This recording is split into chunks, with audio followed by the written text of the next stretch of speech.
ખૂબ બિરદાવીએ. ગાગોદરમાં આ ખૂબ સુંદર આજના કાર્યક્રમનું આયોજન થયું છે. હમણાં ભાઈશ્રી વાત કરી કે 500 ગામડાઓને ભેગા કરી આખો એક પ્રખંડ ભેગો થઈને સુંદર કાર્યક્રમ કરે છે.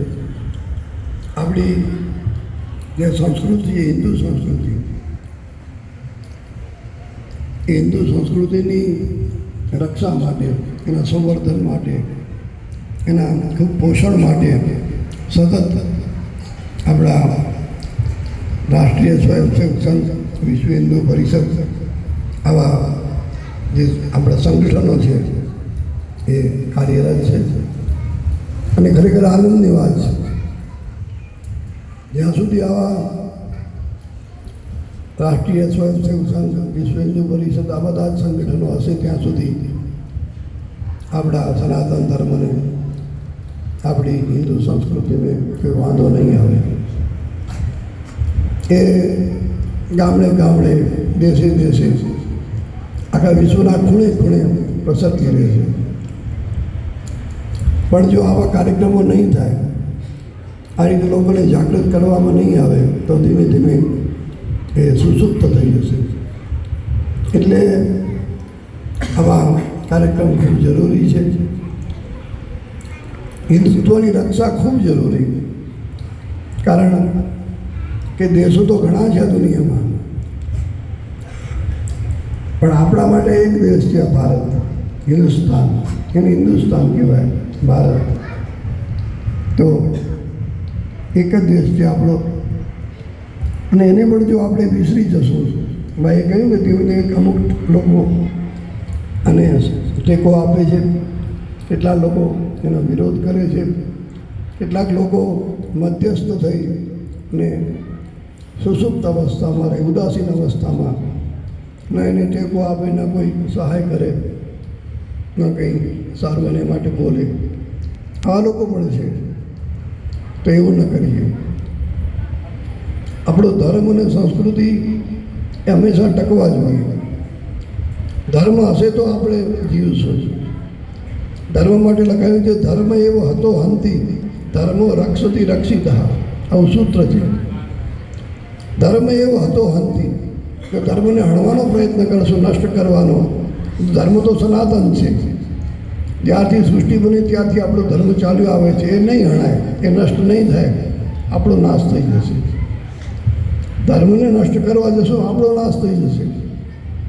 આપણી કોઈ રક્ષા કરે, આપણને કોઈ ઉગારે એવો કોઈ નહીં મળે. એટલે ધર્મને નષ્ટ કરવાની કોશિશ ન કરીએ. ધર્મને ખૂબ પોષણ મળે. આવી RSS જેવી, વિશ્વ હિન્દુ પરિષદ જેવી જે સંસ્થાઓ છે આપણી, એ ગામડે ગામડે, શહેરે શહેરે ફરીને આ કાર્ય કરે છે. હમણાં થોડા મહિના પહેલાં ચોટીલામાં મારી કથા હતી, ત્યાં પણ ભાઈઓ આવ્યા, મને ઉતારે પણ મળ્યા, અને એ કથામાં પણ મેં બધી વાત કરી. એના માટે એ ભાઈને થોડી વાર પ્રવચન માટે પણ સમય આપ્યો. ખૂબ આનંદ આવ્યો, કારણ કે જરૂરી છે.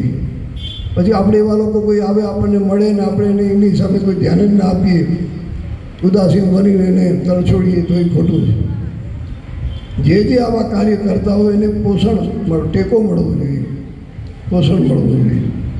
તો ખરેખર આજે ગાગોદર ગામને આંગણે આ બહુ સુંદર આયોજન કર્યું. પત્રિકા મને મળી. ગાગોદર જે પ્રખંડના પ્રમુખ અમારા અંબાલાલભાઈ છે, એ વિશેષ મને આનંદ થયો. મારા નાના ભાઈ છે, એ ગાગોદર પ્રખંડના એ પ્રમુખ બન્યા છે. અમારા ઘનશ્યામભાઈ હમણાં જેમને ઘરેથી અમે અહીંયા આવ્યા, એના મંત્રી બન્યા છે. કારણ કે આ બંને યુવાન છે, બંને દોડી શકે એમ છે. હાલવાની વાત નથી, દોડવાની વાત છે, દોડી શકે એમ છે. અને એવા જ લોકો આવા કાર્ય કરી શકે. મારા જેવા લાકડીની ટિકિટે કે માંડ હાલતા હોય, શું કરે? જે પોતે માંડ હાલે છે એ ક્યાં દોડે? બીજાને કેમ દોડાવી શકે?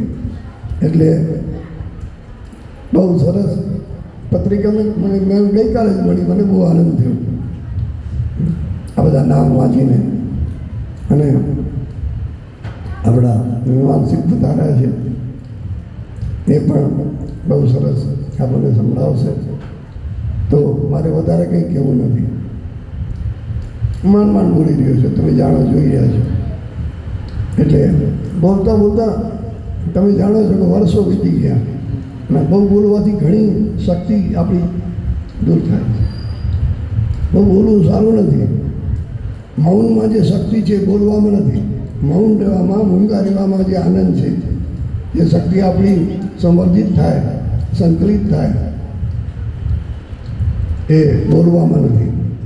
એટલે હવે બોલવાની મનાઈ છે આપણે ત્યાં. મૌનમ સર્વાર્થ સાધનમ એમ લખ્યું છે. મૌનમ સર્વાર્થ સાધનમ. મૌન રહેવાથી બધા જ આપણા કાર્યો સિદ્ધ થાય છે. એટલે ઘરમાં એમાં બોલવું નહીં, પરિવારમાં બોલવું નહીં. કોઈ એકાદ બોલે તો થોડું ઘણું સહન કરી લેવું, પણ સામે બહુ બોલવું નહીં, કારણ કે એમાં બધી સંઘર્ષ થાય, એકબીજામાં સંઘર્ષ થાય, બેનો સ્નેહ તૂટી જાય. એટલે એવી કોઈ પરિસ્થિતિ આવે આપણા ઘરમાં, આપણા પરિવારમાં, આપણા સમાજમાં કે આપણા ગામમાં, તો થોડું મૌન રાખવું, થોડું સહન કરી લેવું, ચૂપ રહેવું, બોલવું નહીં. સહન કરવાથી ઘણો આનંદ મળશે. સહનશીલતા એ મોટો ગુણ છે જીવનનો. તો જીવનમાં શાંતિ રહેશે. એટલે મારે કંઈ વધારે કહેવું નથી. આપણા મુખ્ય વક્તા શ્રી જીવણભાઈ આહિર છે. સીમા જાગરણ મંચ ગુજરાત રાજ્યના તમે આખા ગુજરાત રાજ્યના સીમા જાગરણ મંચના એ સંયોજક છે જીવણભાઈ આહિર. એ પણ વધાર્યા છે. એ આપણા મુખ્ય વક્તા છે. એમને આપણે સાંભળશું. અંબાલાલભાઈ પણ એ કંઈ સંભળાવશે. બાલમુકુંદ સ્વામીજી પધાર્યા છે ચિત્રોડથી. બહુ સુંદર મહાદેવજીનું મંદિર અને બહુ સરસ વ્યવસ્થાપના. એમને ત્યાં હમણાં ગયેલા એક સાંજના 1 કલાક રોકાણા, શિવજીના દર્શન કર્યા, પ્રસાદ લીધો અને પછી અમે પાછા કાગોદર આવ્યા. ખૂબ પ્રેમાળ છે પણ એ ખૂબ આપણી ગાયોની સેવા કરે છે. મારી બાજુમાં બેઠેલા આપણા મહાત્મા, તેમણે ગૌ સેવાનું બીડું ઝડપ્યું છે. કાગોદરમાં કેટલા વર્ષોથી ગોરાસર માતાજીના સાનિધ્યમાં પોતે બેઠા છે અને ત્યાં રહીને ગાયોની ખૂબ સેવા સંભાળ રાખે છે. તો ખરેખર એમને પણ મારા વંદન છે, ધન્યવાદ છે મહાત્માજીને. કારણ કે ગૌ સેવા એ બહુ મોટી સેવા છે. ગાય આપણી માતા છે, આપણે એને ગૌ માતા કહીએ છીએ. ભેંસને માતા નથી કહેતા. ભેંસ કદાચ 50,000ની હોય કે લાખ રૂપિયાની હોય, આપણે માતા ન કહીએ. ગાય આપણી માતા છે. ભલે 500 રૂપિયાની કે 5,000ની હોય, પણ માતા છે આપણી. તો એની સેવા એ વર્ષોથી કરે છે ગોરાસરમાં માતાજીના સાનિધ્યમાં. અને માએ અદ્ભુત શક્તિ આપી છે, તો જ આવી વર્ષોથી સેવા થઈ શકે. તો એમને પણ મારા વંદન. આપણા પ્રમુખ, આપણા મંત્રી, આપણા મુખ્ય મહેમાન, એ બધાને ખૂબ ખૂબ ધન્યવાદ. મને આમંત્રણ મળ્યું માટે પણ મને ખૂબ આનંદ છે. બધાને ખૂબ ધન્યવાદ. જય જગદંબ, જય જગદંબ.